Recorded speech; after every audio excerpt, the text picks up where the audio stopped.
오늘 하나님께서 우리에게 주시는 가정의 달 마지막 말씀이죠. 앞으로 이어질 당신의 이야기가 기대되어 라는 제목으로 하나님 말씀 나누도록 하겠습니다. 여러분, 사람이 가장 위험하게 무너질 때가 언제이죠? 우리는 흔히 실패한 다음이라고 생각을 합니다. 그런데 성경을 가만히 보니까 성경은 좀 다르게 이야기를 하는 것 같아요. 사람은 가장 크게 실패한 다음이 아니라 가장 크게 성공한 바로 그 다음날 무너지게 되기 쉽다는 것입니다. 엘리야가 그랬죠. 바로 전날 그는 갈멜산에서 바알 선지자 450명과 홀로 맞섭니다. 그리고 하늘에서 불을 내린 사람이죠. 온 이스라엘이 땅에 엎드려 여호와 그는 참 하나님이시다라고 고백도 했습니다. 그 한 사람으로 인해서 나라의 이 신앙의 지형이 완전히 바뀌어 버렸습니다. 그런데 그 승리의 함성이 채 가시기도 전에 이 이세벨의 협박 한마디가 날아들게 되죠. 그러자 그 불 앞에서도, 그 450명 앞에서도 전혀 떨지 않았던 그 한 사람이 이 이세벨의 말 한마디에 등을 돌려 광야로 그만 도망치게 됩니다. 그리고 이제 로뎀나무 아래에 주저앉아서 하나님 앞에 부르짖어요. 여호와여, 넉넉하오니 지금 내 생명을 거두시옵소서. 이 말이 뭡니까? 하나님, 저 지금까지 충분히 쓰셨잖아요. 하나님, 저 지금까지 엄청난 승리도 맛봤고 엄청난 기적도 행해보았고 저 이제 충분합니다. 해볼 만한 거 다 해봤습니다. 이제 나 좀 데려가 주세요. 죽여주시옵소서. 그 얘기인 거예요. 이 짧은 기도 안에 이 무너진 한 사람의 전부가 들어 있습니다. 이제 그만하고 싶다는 거죠. 나도 별것 아닌 한 사람이라는 거죠. 여러분, 이상하지 않습니까? 어제의 그 거인이 오늘의 폐잔병이 되어버리고 말았습니다. 그런데 우리는 이 커다란 낙차를 보면서 오히려 안심해도 좋겠다 싶습니다. 여기에 우리 인생을 꿰뚫는 하나님의 말씀, 위로, 진실이 담겨져 있기 때문입니다. 트렌드 코리아라고 하는 책이 매년마다 발간이 되는데요. 트렌드 연구소가 발간하는 책입니다.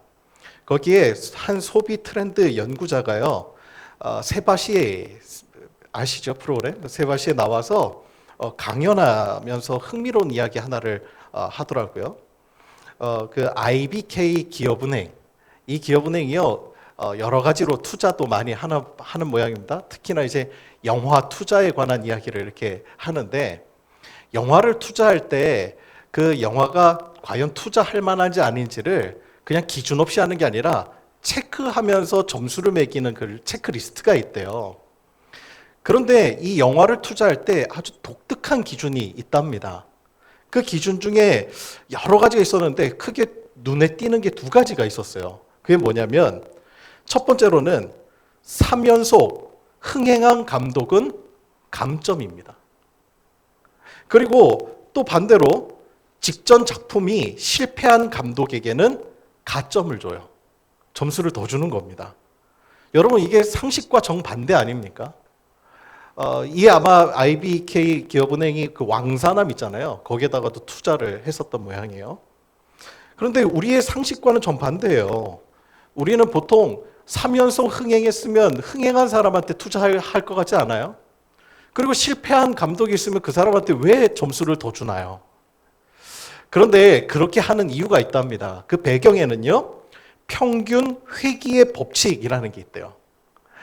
크게 솟으면 다시 평범해지고 또 크게 꺾이면 다시 올라갈 자리가 생기는 것, 그것을 평균 회귀의 법칙이라고 하더라고요. 그러면서 이 강연자가 여러 사례를 이야기하다가 마지막에 이런 말로 맺습니다. 뭐라고 하냐면, 우리의 삶도 때로 평균보다 빛날 때도 있고, 그런데 때로는 평균 아래로 곤두박질 칠 때도 있을 겁니다. 그러나 그 모든 순간이 뭐요? 결국 나라고 하는 고유한 궤적을 완성해 갑니다. 라고 이야기를 해요. 굉장히 냉정하면서도 또 따뜻한 성찰입니다. 그러나 저는 이 차가운 통계 너머에서 훨씬 따뜻한 한 분의 손길이 기다리고 있다고 저는 믿습니다. 우리의 굴곡을 통계로 평탄하게 만드시는 분이 아니라 가장 낮은 바닥까지 친히 내려오시는 하나님이시죠. 오늘 본문이 바로 그 장면이에요. 저는 이 본문을 두 자리에서, 두 시선 관점에서 한번 살펴보려고 합니다. 먼저 첫 번째로는 무너진 자리, 그리고 일어선 뒤 누군가를 또 일으켜내는 자리입니다. 먼저 우리 자신을 이 엘리야의 자리에 한번 놓아 보십시다. 구약에서 어쩌면 가장 강력했던 선지자, 이 엘리야조차 무너졌다면 우리가 무너지는 것은 결코 믿음이 없어서는 아닐 것입니다. 무너짐은 믿음의 실패가 아니라요, 인간이라면 누구나 통과하는 골짜기 같아요. 그렇다면 무너진 사람을 하나님은 과연 어떻게 대하셨을까? 본문을 자세히 살펴보면 놀라운 사실을 하나 발견하게 돼요. 하나님은 엘리야를 깨워서 단 한마디도 책망하시지 않습니다. 고작 그 말 한마디에 네가 도망쳤냐? 내가 너에게 기적과 이적과 행할 능력을 얼마나 많이 줬는데 그렇게 따지지 않으십니다. 어제의 승리를 잊었느냐? 추궁하지도 않으십니다. 대신 천사를 보내요. 그리고 그를 가만히 어루만지게 하십니다. 일어나서 먹어. 머리맡에는 이미 숯불에 구운 따뜻한 떡과 물 한 병이 놓여져 있습니다. 여기에서 우리는 하나님의 마음을 읽어야 해요. 무너진 사람에게 하나님께서 가장 먼저 주신 것은 설교가 아니었습니다. 음식이었고 잠이었고 따뜻한 다정한 손길이었습니다. 하나님은 우리의 신앙의 그 무너짐을 바라보면서 그 신앙적인 책망보다 먼저 우리의 지친 몸을 돌보십니다. 한 번 먹이고 재우신 다음에 그 다음에 두 번째로 다시 그를 어루만지게 하십니다. 천사로 하여금. 그리고 나서 또다시 일어나서 먹어라. 네가 갈 길을 다 가지 못할까 하노라. 이렇게 이야기를 해요. 우리는요, 종종 신앙의 회복을 거창한 어떤 결단으로만 생각합니다. 하나님, 제가 결단하겠습니다. 다시 일어서야죠. 그런데요, 몸이 지치면 몸이 따라주질 않아요. 일어나고 싶어도 일어나지지 않을 때가 있지 않습니까? 때로 회복은요, 따뜻한 한 끼의 그 밥과 한 번의 깊은 잠에서 시작될 때가 있어요. 하나님은 우리의 연약함을 가장 정확히 아십니다. 그래서 왜 이것밖에 안 되느냐? 그렇게 다그치는 대신에 밥상 차려놓고 일단 먹고 기운 차리자. 괜찮아. 그렇게 말씀하시는 분이시라는 것입니다. 그런데 더 깊은 것을 한번 보세요. 하나님이 그를 먹이신 이유죠. 보니까 말씀의 본문을 보니까 내가 갈 길을 다 가지 못할까 하노라. 하나님은요, 엘리야의 이야기가 이 절망 가운데 빠져있는 로뎀나무 아래에서 끝나도록 두지 않으십니다. 그에게는 아직 가야 할 길이, 또 만나야 될 사람이, 또 앞으로 세워야 할 후계자가 남아 있었다는 사실입니다. 즉 하나님은 이렇게 말씀하고 계신 거예요. 엘리야야, 네 이야기는 아직 끝나지 않았어. 지금 너는 절망 같고 다 끝난 것 같지? 지금 그 무너진 자리가 너의 인생의 마지막 같지? 그래서 죽음밖에 생각이 들지 않지? 그런데 앞으로 이어질 너의 이야기, 그것을 나는 보고 있고 나는 그것을 너무 기대하고 있단다. 그것이 바로 하나님의 메시지였다는 것입니다. 여러분, 혹시 지금 우리 교우들 중에서도 로뎀나무 아래 주저앉아 계신 분이 있으십니까? 일어설 힘조차 없고 기도할 목소리조차 나오지 않는 그 상태. 하나님, 저 이제 충분합니다. 그만하고 싶습니다. 말하고 싶은 분이 혹시 계실지 모르겠습니다. 제가 하나님, 제가 이 가정 지키느라, 저 남편 인내하느라, 하나님 우리 자식들, 하나님 제가 다 키워놨으니 이제 그만하고 싶습니다. 그렇게 지쳐있는 우리에게 하나님은 혼내시는 분이 아니십니다. 따뜻한 떡 한 조각 내미시면서 말씀해 주시는 거예요. 일단 일어나서 먹어. 난 네 몸이 상할까 봐 걱정이야. 네가 아직 모르지만 네가 지금 네 눈앞에 아무것도 보이지 않아서 절망밖에 안 느껴지겠지만 네가 가야 할 길이 있어. 나는 앞으로의 너에게 펼쳐질 그 길이 기대가 된단다. 그렇게 말씀하시는 주님이시라는 사실입니다. 이제 시선을 돌려서 오늘 본문은 엘리야, 무너진 엘리야에만 있진 않습니다. 그를 묵묵히 지켜보고 기다리고 먹이고 다시 일으키신 하나님이 계십니다. 그리고 우리는 부름을 받았죠. 하나님이 엘리야에게 하신 그 일을 이제 우리의 가족과 이웃과 성도들에게 하라고 말씀하십니다. 그러나 우리가 살아가는 세상은 정반대로 흘러가는 것 같아요.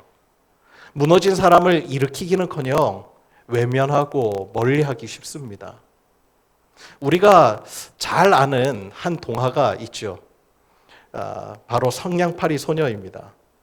그런데 이 성냥팔이 소녀의 이야기가 참 슬프게 끝나긴 하지만 근데 여기에 담겨진 그 당시의 배경은 상당히 잔혹했습니다. 성냥팔이 소녀가 팔았던 그 성냥은요, 지금의 안전 성냥이랑은 좀 달랐대요. 그 당시에 만들었던 그 성냥에 그 불 붙였던 그 머리 있잖아요. 거기에 그 동그란 머리에 붙였던 것이 백린이랍니다. 혹시 백린 들어보셨어요? 백린탄 들어보셨습니까? 지금 전쟁이 벌어져도요, 국제기구에서는요, 백린탄을 민간인에게 절대 써서는 안 됩니다. 왜냐하면 백린탄이 조금이라도 몸에 딱 떨어지면요, 이 백린탄은요, 끌 수가 없어요. 계속 타들어갑니다.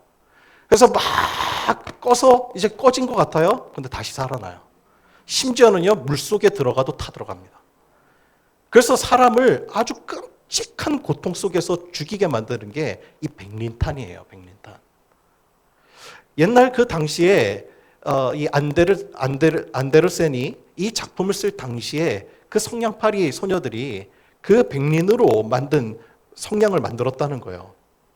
산업혁명기니까 당시의 자본가들이 값싼 노동력 때문에 왜소한 여인 그리고 여자 아이들, 그 아이들을 불러다가 이 성냥을 만들었는데요. 근데 성냥도 만들 때 이제 모양이 예뻐야 되잖아요. 그 동그란 모양. 그 모양을 어떻게 만들었냐면 혀로다가 이렇게 동그랗게 말아서 했답니다. 그러니까 아이들은 자기도 모르게 그 백린에 중독이 되는 거예요. 이 중독이 되면요, 턱뼈가 다 녹아내린답니다. 이가 다 빠져나가는 거예요. 그래서 이 점점 몸이 다 상해버린 아이들은 쓸모가 없어지니까 그 당시에 그냥 퇴직시켜버리는 거죠. 뭐 치료비 주겠습니까? 치료비도 받지 못한 채 그냥 쫓겨납니다.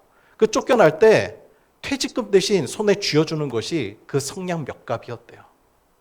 그 성냥 몇 값을 들고 길거리에 나가서 파는 거예요. 성냥 사세요. 성냥 사세요. 그런데 여러분 한번 상상을 해보세요. 턱뼈가 다 녹아져 내리고 끔찍한 그 백린의 중독에 시달린 그 얼굴, 그 몰골을 바라보면서 사람들이 살까요? 무서워서 사람들이 피하는 겁니다. 그래서 아마 우리 동화에 보면 성냥팔이 소녀가 아무리 팔려고 해도 아무도 사주지 않죠. 아마 그러지 않았을까 싶어요. 사람들이 얼굴을 보면 저리가 외면합니다. 그리고 추운 그 거리에서 소녀가 몸을 따뜻하게 데피기 위해서 성냥 하나씩을 이렇게 피우게 되죠. 그때마다 꿈속에서 할머니도 보고 따뜻한 곳에서 이제 닭고기도 올려져 있는 식탁을 보게 됩니다. 그런데요, 사실은요, 그가 보았던 그 꿈은 꿈이 아니라 이 백린 가스에 노출이 되면 지속적으로 피우게 되면 이 환각 증세가 나타난다는 거예요. 안데르센은요, 자신의 작품으로 당시의 시대상을 거기에다 담은 거죠. 서로를 돌보지 않는 시대의 잔혹함을 작품 속에 고발했던 것입니다. 여러분, 이것이 150년 전 유럽만의 이야기일까요? 지금도 세계 곳곳에서 이익을 위해 생명을 앗아가는 전쟁이 벌어지고 있습니다. 그리고 우리 또한 보이지 않게 우리 역시 매일 경쟁이라고 하는 그 전쟁을 치르면서 살아가게 되죠.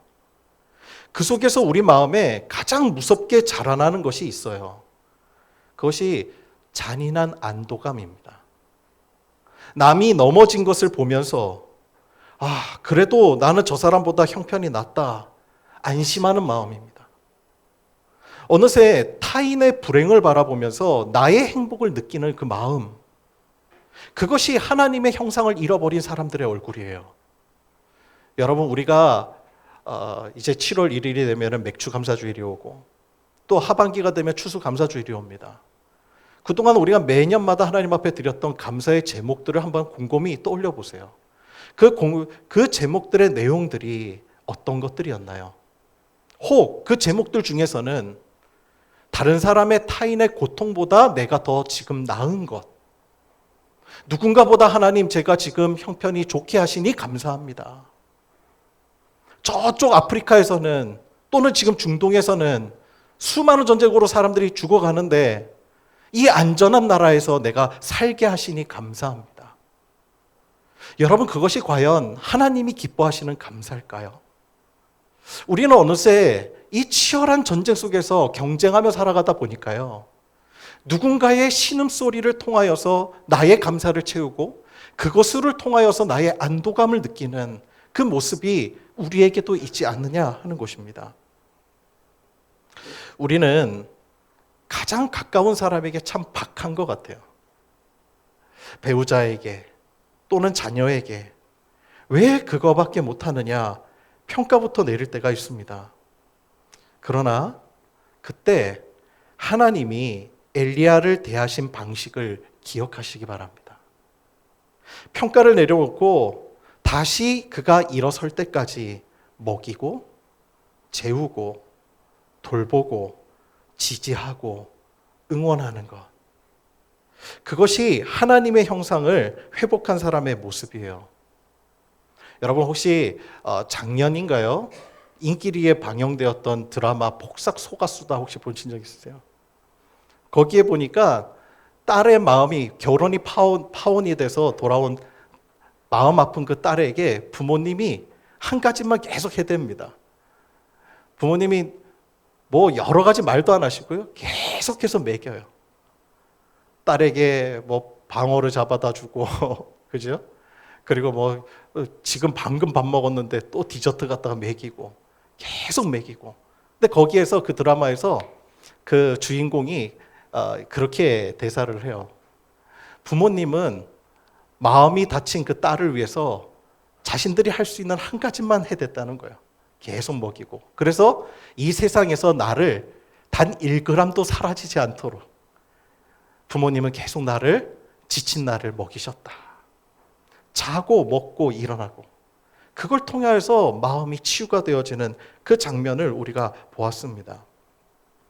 우리가 빠지기 쉬운 함정이 하나가 있어요.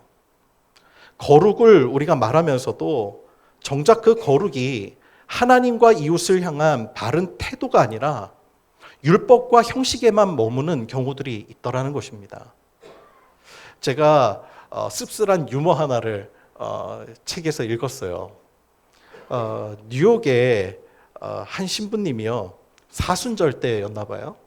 밤늦게 골목을 이렇게 지나가다가 강도를 만나게 됩니다. 그 강도가 지갑 내놔 딱 이러니까 이 신부님이 지갑을 꺼내려고 이제 코트를 딱 풀어서 딱 여니까 여기에 그 성직자 칼라가 있잖아요. 그게 딱 드러나고 나니까 이 강도가 머쓱한 겁니다. 신부님이셨군요. 죄송합니다 하고 사과한 거예요. 이 신부님이 분위기 좀 풀어보려고 담배 한 개피를 이렇게 꺼내서 건네줬어요. 그러면서 이거 그 한계피 피면서 얘기 좀 나누자고. 그랬더니 이 강도가요, 정색하면서 신부님에게 이렇게 얘기를 하더래요. 신부님, 저는 사순절에는 담배를 피우지 않습니다. 그러더라는 겁니다. 강도질은 하면서도 사순절 금연은 지키는 사람. 여러분, 웃기지만 우리 안에도 이러한 신앙이 있지는 않습니까? 거룩은 형식을 지키는 것이 아닙니다. 제가 여러 번 여러분들에게 말씀드렸죠? 거룩이란 생명을 지향하는 태도예요. 사람을 살리지 못하는 거룩, 무너진 이웃을 외면하는 경건은 그 강도의 사순절 금연과 다르지 않습니다. 하나님이 진짜 원하시는 거룩이란 무너진 사람 곁에 무릎을 꿇고 그를 일으켜내는 손길이에요. 그렇다면 무너진 이웃을 일으킨다는 것은 구체적으로 어떤 모습일까요? 제가 얼마 전 뉴스에서 참 감동적인 사연을 하나 보았어요. 강릉 아산병원에서 일하는 방사선사 김세훈 씨. 이분이요, 어느 휴일날에 차를 몰고 이렇게 가다가 이 논길에 도랑에 이렇게 빠져 있는 차 한 대를 발견하게 됩니다. 그래서 저 사람 뭐 보험 처리하려나? 이러고 그냥 지나갈 수도 있겠죠. 그런데 뭔가 이대로는 좀 지나갈 수가 없겠다. 내가 좀 바라봐야겠다 싶어서 차를 세워서 그 차로 달려갔다는 거예요. 근데 가만히 보니까 차 안에 70대 운전자가 심정지 상태로 쓰러져 있는 겁니다. 그가 곧바로 119에 신고한 다음에 간신히 이 운전자를 밖으로 옮기고 진흙 바닥도 개의치 않고 거기서 무릎을 꿇은 채 심폐소생술을 계속 시작해요. 그렇게 한 생명이 살아났습니다. 그것도 뇌 손상 하나도 없이 살아났어요. 그런데 이야기가 여기서 끝나지 않아요. 여기에는 아름다운 반전이 있더라고요. 자칫 목숨을 잃을 뻔했던 그 운전자는요, 다름이 아니라 이 김 씨가 일하는 병원 동료의 가족이었어요. 그러니까 친한 친구의 가족 아버지였던 거예요. 그렇게 아무 대가 없이 베푼 한 사람의 그 선행이 허공으로 그냥 흩어져 버린 것이 아니라 결국 자신의 가장 가까운 자리로 돌아와 든든한 울타리가 되었다는 것입니다. 여러분, 우리가 하나님의 말씀을 따라 살아가고 누군가를 일으켜내고 그를 보듬는 그 손길 하나가요, 결국 그 사람뿐만 아니라 우리 주변을 살릴 수 있다는 거예요. 나를. 도랑에 빠져 쓰러져 있던 그 사람은 어쩌면 죽음을 기다리던 엘리야일지도 모릅니다. 또 어쩌면 선한 사마리아인을 기다리면서 그저 선한 사마리아인 손길이 아니면 죽을 수밖에 없었던 강도 만난 이웃이었을지도 모르겠어요. 그리고 진흙바닥에 무릎을 꿇고 그의 가슴을 누르던 그 손은 천사를 보내서 엘리야를 어루만지신 하나님의 손이고 우리가 이 세상에 내밀어야 할 바로 그 손길이 아닐까 싶습니다. 여러분, 우리 곁에는요, 지금도 도랑에 빠진 사람이 있습니다. 바로 가장 가까운 배우자일 수 있고 나의 자녀일 수도 있습니다. 그리고 아무렇지 않게 어제 만나서 인사했던 가장 가까운 친한 친구일 수도 있습니다. 가장 빛났던 사람이 다음날 무너질 수 있죠. 그게 바로 우리의 인생입니다. 그런데 그 인생에 우리가 관심을 갖고 눈길을 주고 풍경으로 보지 아니하고 하나님의 손길로 다가가 그를 어루만질 때 바로 엘리야를 쓰다듬었던 천사가 바로 우리가 될 수 있다는 것입니다. 그리스도인이란 바로 그 하나님의 부르심에 응답하며 살아가는 삶이라고 저는 믿습니다. 그가 성공할 때에도 실패할 때에도 우리가 보낼 것은 평가가 아니라 그를 향한 기대이고 정죄가 아니라 사랑이고 또 응원과 지지이리라 싶습니다. 이 작은 관심과 지지 한 사람 한 사람에게 쌓일 때 그것이 죽음 직전의 생명도 일으키고 마침내 이 세상에 하나님 나라가 세워지는 계기가 될 거라 저는 믿습니다.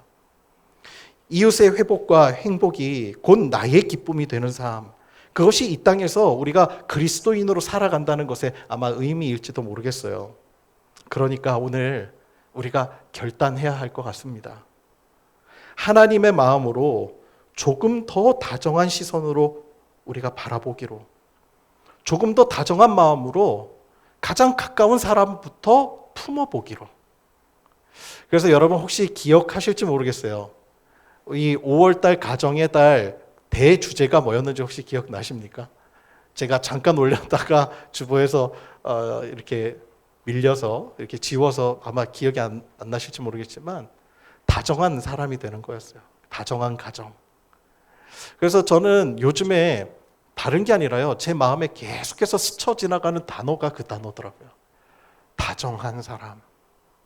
왜 나는 말에 날이 서 있는가? 좀 더 다정해 볼 걸. 요즘에 제 마음에 스쳐가는 이 다정이라고 하는 단어가 여러분의 삶이 되어지기를 소망합니다. 그래서 무너진 일을 혼내는 사람이 아니라 무너진 배우자를, 거기에다 또 더 아픔을 주고 소금을 뿌리는 자가 아니라 그저 떡 한 조각 내미는 사람이 되기로, 누군가의 손을 잡아 도랑에서 끌어올리는, 생명을 일으키는 사람이 되기로 우리가 결단했으면 좋겠습니다. 그리고 하나님께서 엘리야에게 하셨던 그 말씀을 오늘 여러분의 가정에서 서로에게 건넸으면 좋겠어요. 일어나서 먹어라. 네가 아직 갈 길이 멀었어. 너에게 펼쳐질 하나님의 원대한 그 계획이 나는 기대가 된단다. 나는 앞으로 너에게 지지와 응원을 보낼 거야.